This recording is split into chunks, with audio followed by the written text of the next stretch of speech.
I was on a train, and the train stopped. It was during like rush hour. And no one knew why the train stopped till the conductor said, folks, there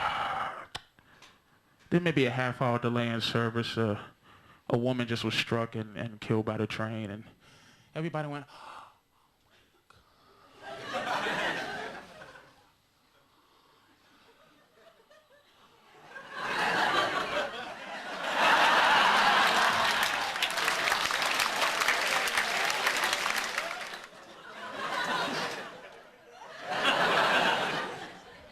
I'm sitting there, why don't you just be honest and do what you want to do and go, oh my God, this dead bitch is holding up my dinner!